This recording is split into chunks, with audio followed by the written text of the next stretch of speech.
Se você gosta de histórias que tocam o coração, já aproveita e se inscreve aqui no canal. Todo dia, às 6 da tarde, horário de Brasília, tem um conto novo esperando por você. Deixa seu joinha se essa jornada te emocionar. Isso ajuda a manter viva essa nossa troca tão bonita. E se essa for a sua primeira vez aqui, saiba, já tem outras histórias lindas te esperando. Agora, respira fundo, porque a história de hoje começa assim. A estrada estava molhada, como se tivesse chorado a noite inteira. Lina Moretti apertava contra o peito o cobertor puído que enrolava os 3 meninos. 3 pequenos mundos de sono inquieto e respiração quente. Eles eram tudo o que lhe restavam. Isso não era figura de linguagem, era fato. Desde a morte de Pietro, que se fora num incêndio rápido e cruel no vilarejo italiano onde nasceram, Lina vivia à sombra da rejeição. Ninguém queria empregar uma mulher que trazia 3 bocas para alimentar.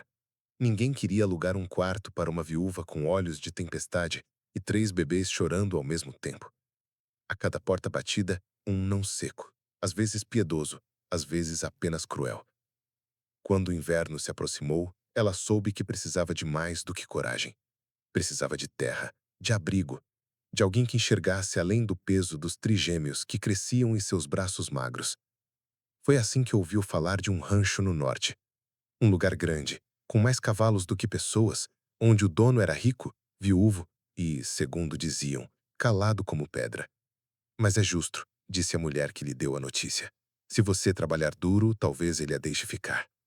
No fim da tarde, Lina viu o rancho pela primeira vez. O portão de madeira se erguia contra o céu dourado. E ao fundo, campos de trigo se estendiam como um mar imóvel. O coração dela bateu rápido, como se soubesse que aquele lugar era a última chance. James Holloway estava no pátio, perto do celeiro, quando a carroça que Lina conseguira pegar por troca de 2 galinhas velhas parou diante do portão.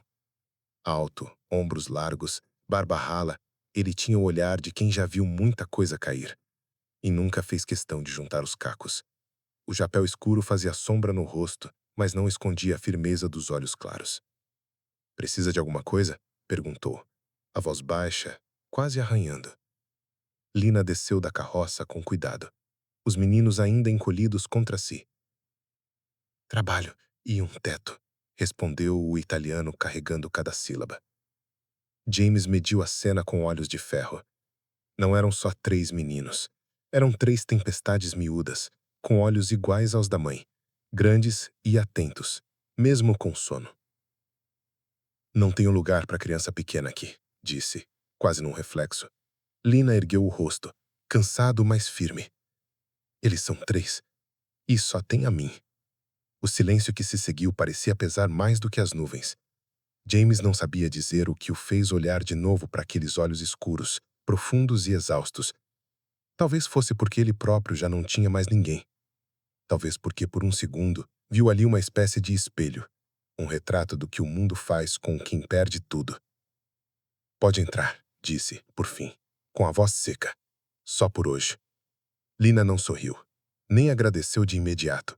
Apenas baixou os olhos e seguiu para dentro, carregando os meninos como quem carrega um altar. Marta, a velha cozinheira, apareceu na porta com um olhar curioso, mas não disse nada. Viu apenas a mulher pequena, magra, de tranças desalinhadas, ajeitar os meninos num canto da cozinha e se encolher junto deles, como se esperasse ser expulsa a qualquer momento. James observou de longe. Não sabia o que pensar. Não queria pensar. Só lembrava das noites em que, após enterrar a esposa e o filho, ficava olhando o teto escuro, se perguntando se algum dia o rancho voltaria a ter um som que não fosse o vento. Aquela noite foi diferente. Os meninos choraram, claro. Um deles, o menor, soluçou até Marta ver trazer um pano úmido e enrolar o pequeno como fazia com os bezerros mais ariscos. Lina pediu desculpas, mesmo sabendo que desculpas não serviam para nada. Quando tudo se acalmou, ela ficou sentada no chão da cozinha, as costas contra a parede, observando os filhos respirarem. James passou pela porta uma última vez antes de se recolher. Parou. Os olhos dele e os dela se encontraram por um instante. Não havia raiva, nem compaixão. Apenas 2 sobreviventes medindo o espaço entre o que perderam E o que ainda tinham? Amanhã você fala com Marta. Ela vai dizer o que precisa ser feito. Lina apenas assentiu. No silêncio da madrugada, quando todos dormiam, James saiu para olhar o rancho.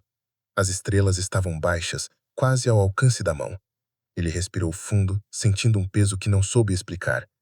Talvez fosse o começo de algo. Ou apenas a memória de algo que ele já tinha esquecido, como se sente ter alguém ali, mesmo que por uma noite. Na manhã seguinte, a luz entrou pela janela da cozinha como se pedisse permissão. Marta já estava de pé, mexendo uma panela com aveia grossa e farelo de milho. O cheiro se espalhava como um convite tímido, aquecendo os cantos frios da casa grande. Lina acordou com o mais velho dos meninos enroscado em seu braço e os outros dois ainda embolados no cobertor rústico que usaram como cama. "O patrão disse que você me ajudaria hoje", disse Lina, com voz baixa, quase pedindo desculpa. Marta, de costas, não respondeu de imediato. Virou-se devagar, olhos pequenos, cabelo preso num coque que resistia ao tempo.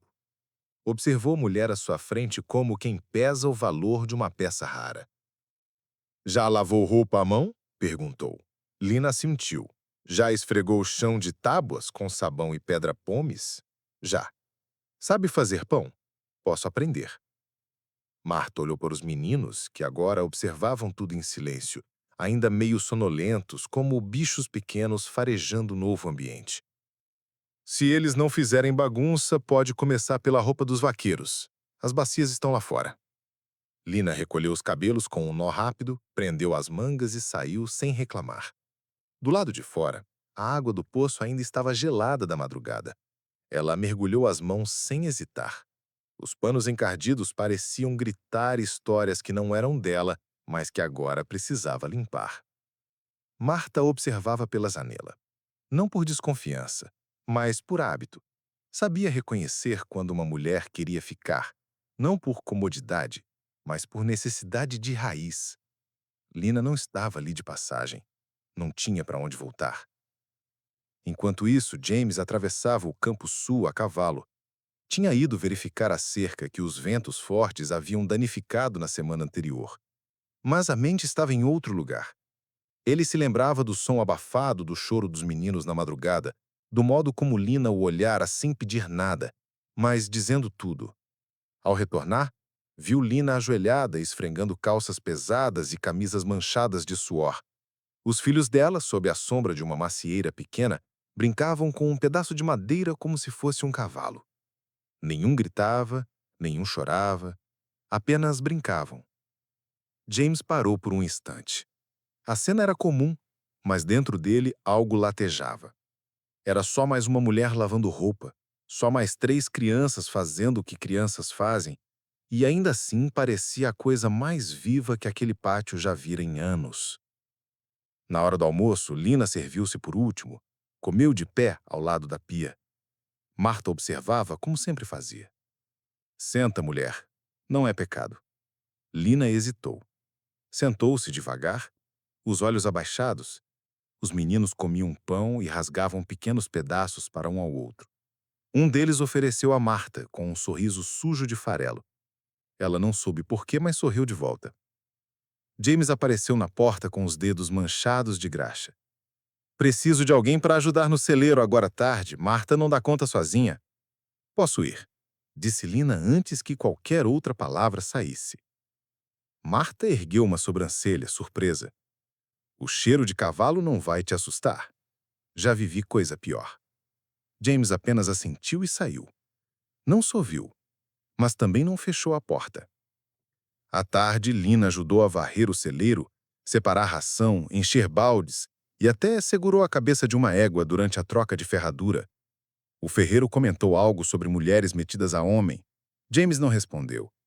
Quando o ferreiro se afastou, James tirou o chapéu, limpou o suor e disse: "A égua confia em você. Isso não é comum." Lina só deu os ombros. "Animais não me assustam." "E homens?" Ela olhou para ele por um instante, depois voltou os olhos para a égua. "Só os que gritam demais." James entendeu e respeitou. Naquela noite, os meninos dormiram cedo. Marta preparou um caldo grosso, serviu sem pressa. Lina sentou-se à mesa, agora com mais naturalidade. James também. Pela primeira vez, os 4 adultos estavam no mesmo cômodo, sem que o silêncio parecesse estranho. Os seus filhos têm nomes? Perguntou Marta, lavando as mãos. Sim, respondeu Lina. Marco, Mateu e Luca. James repetiu os nomes baixinho, como se testasse o som deles no céu da boca. Eram nomes estrangeiros, mas caíam bem naquela casa de madeira e poeira. Na hora de dormir, Lina levou os meninos para o quartinho dos fundos. Quando voltou à cozinha para pegar o cobertor que deixara perto do fogão, encontrou James ainda acordado. Marta disse que posso ficar até o fim da semana. Pode. E depois? James demorou a responder. Olhou o fogão quase apagado, depois para ela. Depois, a gente vê. Ela assentiu. E pela primeira vez desde que chegou, Lina sorriu. Os dias seguintes chegaram como se estivessem pisando devagar, para não acordar a dor que ainda dormia nos cantos da casa. O rancho, acostumado ao som do vento, dos cavalos e das botas no chão de madeira, agora conhecia uma nova trilha sonora. Risadas contidas, passos leves correndo no alpendre, palavras em italiano misturadas com o silêncio.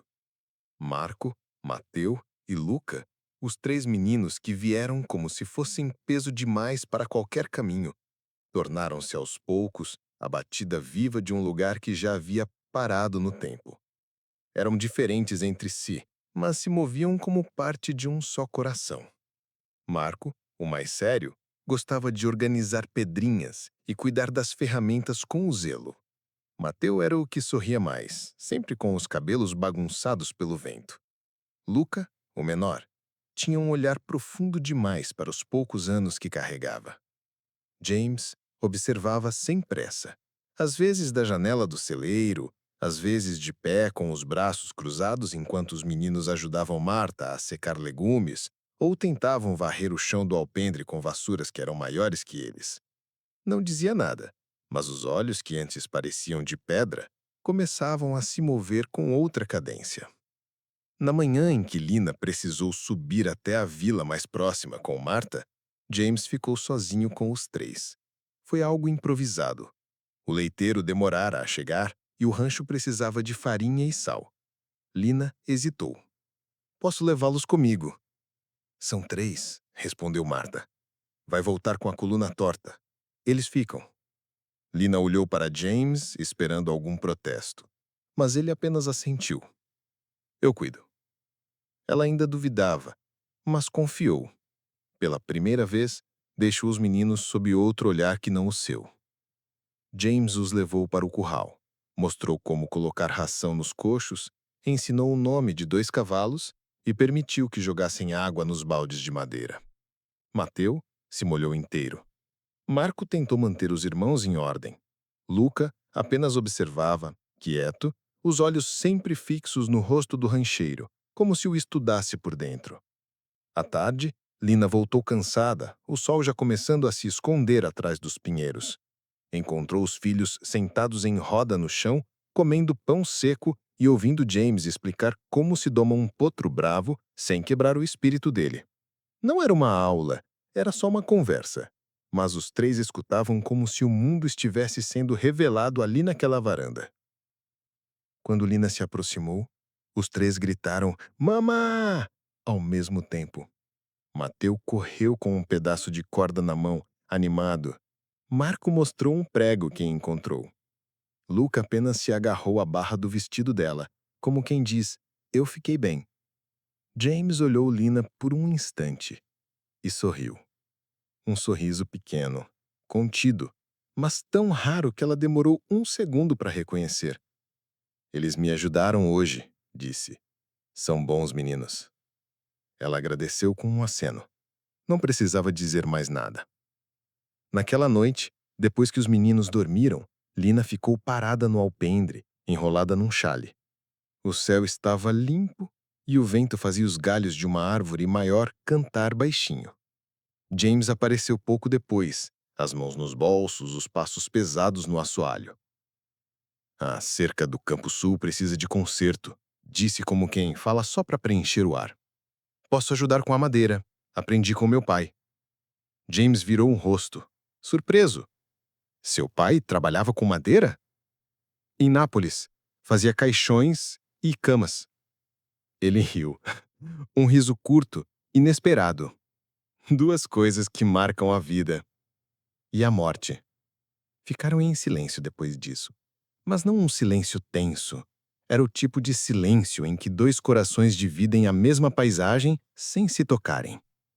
Nos dias seguintes, a presença dos meninos deixou de ser uma novidade, mas passou a incomodar alguns. Um dos vaqueiros mais antigos comentou à mesa que o rancho começava a parecer um orfanato. Marta fingiu que não ouviu. James também não. Mas Lina, ao passar com um balde de roupas, escutou. E naquela noite, escreveu um bilhete e deixou sobre a mesa. Se for hora de partir, diga, não quero pesar. Só queria um lugar por um tempo. James leu, dobrou o papel devagar, depois virou-o e escreveu uma única frase. Eles são 3 e só tinham a você. Agora tem nós. Deixou o bilhete no travessão da porta do quarto onde ela dormia com os filhos. Quando Lina leu, ficou muito tempo sentada com o papel entre as mãos. Os olhos ardiam, mas ela não chorou. Apenas passou os dedos sobre as palavras, como quem agradece, não com a boca, mas com o gesto. Na manhã seguinte, James a chamou para ir até o curral. Não falou muito. Mostrou a sela nova que comprara. Disse que Luca poderia começar a se acostumar a montar. Disse que o menor parecia entender os cavalos como ninguém. Lina sorriu. O rancho já não era mais só terra e trabalho. Era começo. Na vila, começaram a circular comentários. Primeiro vinham como perguntas inocentes. O rancheiro Holloway ainda está sozinho naquele casarão? Depois ganhavam dentes. Agora abriga uma viúva com 3 filhos e estrangeira ainda por cima? Lina não ouvia as palavras, mas sentia os efeitos. Na mercearia, o pão parecia mais caro quando era ela quem pedia. Na igreja, alguns bancos pareciam se esvaziar quando ela entrava com os meninos. Não era escândalo, era silêncio. E o silêncio ela conhecia bem. Certo dia, uma mulher da vila, vestida de luto mesmo sem ter perdido ninguém, aproximou-se de Marta perto do poço. Ela vai ficar muito tempo lá, com 3 filhos e nenhum anel no dedo? Marta apenas enxugou as mãos no avental e respondeu. Tem barro na terra e leite nas vacas? Depois virou as costas. Mas James também começou a sentir o peso da presença deles. Recebeu uma carta do reverendo local, convidando-o a refletir sobre a imagem que o lar cristão do rancho deveria preservar. O papel vinha com bordas bonitas, palavras bem escolhidas e uma intenção venenosa. Ele amassou a carta, sem ler até o fim. Naquele mesmo dia, Lina encontrou uma pedra na soleira da cozinha com um papel preso. Viuvez não é escusa para pecado. Ela guardou o bilhete sem mostrar para os meninos. Mas James viu. E quando viu, não disse nada. Apenas pegou a pedra, caminhou até o meio do campo e atirou com força. Não pela pedra, mas por tudo que ela carregava. Naquela noite, Lina estava sentada na varanda, os pés descalços e o cabelo solto. Os meninos já dormiam. James apareceu com 2 canecas de chá, entregou uma a ela e ficou em pé, olhando para o escuro. Vai ser assim para sempre? Ela perguntou, sem rodeios. O quê? A gente não poder viver em paz porque o mundo não sabe calar? Ele pensou por um tempo. Depois disse: O mundo fala porque não tem coragem de viver o que a gente vive. Ela assentiu, sem sorrir. E você? Tem coragem? James se sentou. Olhou para ela como quem olha para dentro de uma casa com as luzes acesas. Tenho. Só estou aprendendo o que fazer com ela. No domingo seguinte, James levou os meninos até o curral e os deixou montar em cavalos pequenos, um de cada vez. Ele segurava firme a sela, mas deixava que guiassem. Os empregados olhavam de longe, sem dizer nada. Marcos sorriu pela primeira vez enquanto cavalgava. Mateo ergueu os braços como se voasse. Luca, no colo de James, apenas fechou os olhos e encostou a cabeça nele. Foi ali que Marta, parada na varanda, viu o que ninguém mais precisava ouvir para entender. Aqueles meninos tinham encontrado algo raro no oeste. Abrigo com nome. E James também havia deixado de andar sozinho. Mais tarde, quando Lina viu os meninos voltando com as botas sujas e os olhos brilhando, não perguntou nada. Apenas se ajoelhou no chão de terra e os abraçou, todos ao mesmo tempo. James ficou parado, o chapéu nas mãos, o coração exposto como nunca estivera desde a morte de sua esposa. "Eles vão crescer bem aqui", disse num tom baixo. Lina levantou os olhos, molhados. "Com você?" Ele hesitou. Depois respondeu. "Com a gente." O sol daquela manhã parecia diferente. Quente demais para o inverno, quieto demais para o rancho. Lina sentiu o presságio antes mesmo de sair do quarto. Os meninos ainda dormiam, mas ela já carregava nos ombros o peso de algo prestes a acontecer. Foi Marta quem trouxe a notícia. Os lábios apertados. O reverendo mandou um homem da vila trazer um papel. Veio com carimbo e tudo. Lina leu devagar. As palavras eram simples, mas afiadas. Recomendava-se que ela e os filhos deixassem o rancho até melhor esclarecimento da relação entre os moradores da casa principal. Ela dobrou o papel com calma. Eles querem que a gente suma. Querem te ver com vergonha, disse Marta com firmeza. Mas você não tem motivo. James chegou pouco depois. Lina estava esperando ele na alpendre. Entregou o papel sem dizer uma palavra. Ele leu. Os olhos dele não mudaram, mas a mão tremeu um pouco quando dobrou a folha. "Você quer que a gente vá?" Ela perguntou sem rodeios. "Não."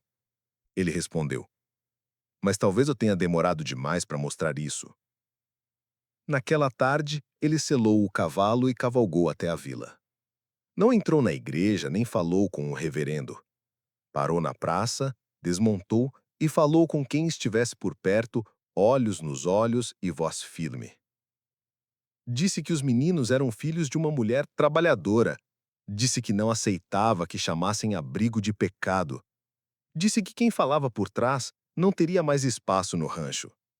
Depois voltou como se nada. Mas Lina soube. E os meninos também. Naquela noite, quando sentaram todos para jantar, Marcos segurou a mão de James por impulso. Mateo empurrou o prato mais perto dele. Luca encostou a cabeça no braço dele com a confiança de quem já decidiu quem é seu lar. James olhou para Lina. "Ainda acha que só tem ela?" Ela demorou um segundo. Depois balançou a cabeça. "Agora tem a nós." O inverno chegou como um lençol espesso sobre os campos. O rancho parecia respirar mais devagar, coberto de geada nas primeiras horas do dia e silêncio morno nas noites longas. Mas por dentro algo era diferente. As janelas já não se abriam apenas para o vento. Havia risos miúdos, passos leves cruzando os cômodos e o cheiro constante de pão no forno. Na varanda, Lina costurava meias pequenas ao lado de Marta, enquanto os meninos brincavam no barro com tampas de potes e pedaços de madeira que chamavam de cavalos.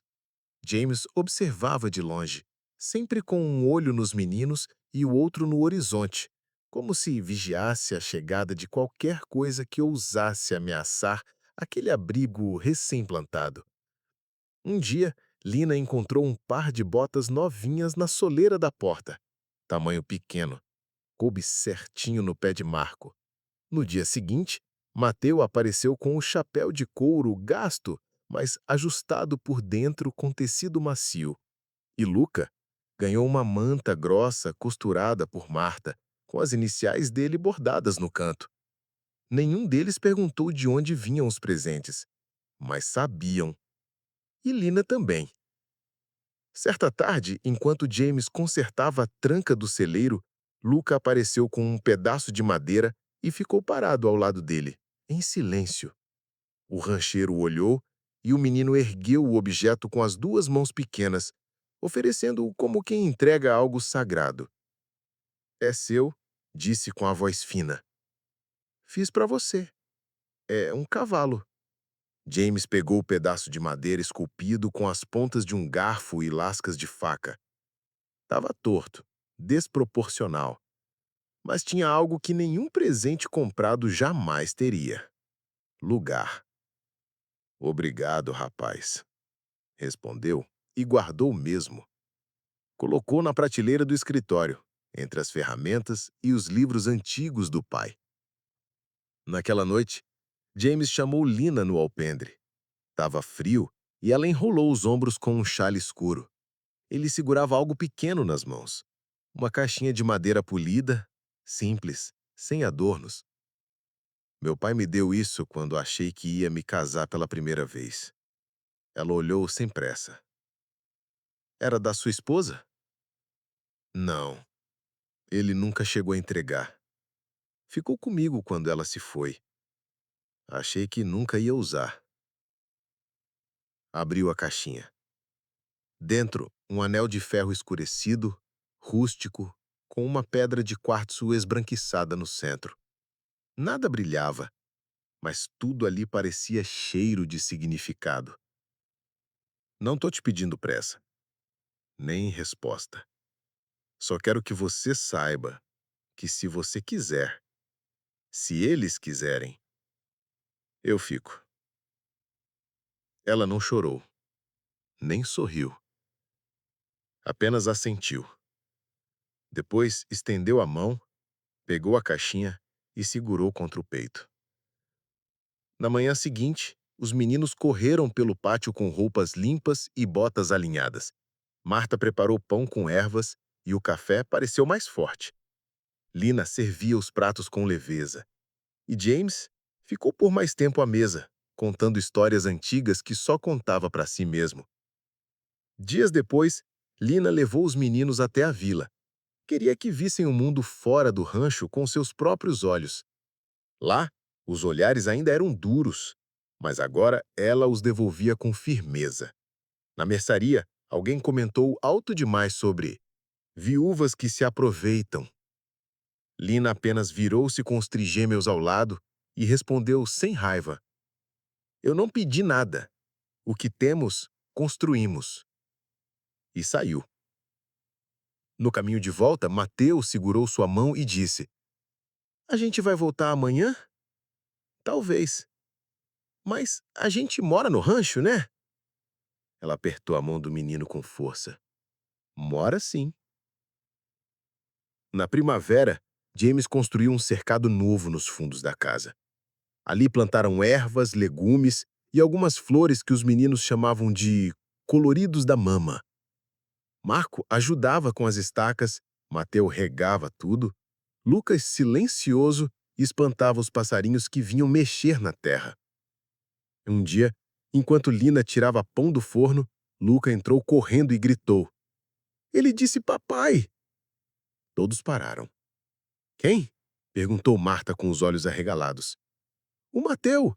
Ele chamou James de papai." Lina ficou imóvel por um segundo. Depois, limpou as mãos no avental, saiu pela porta e encontrou James limpando a sela de couro. "Mateu te chamou de papai." James parou, respirou fundo, depois disse: "Eles me fazem sentir como se eu fosse."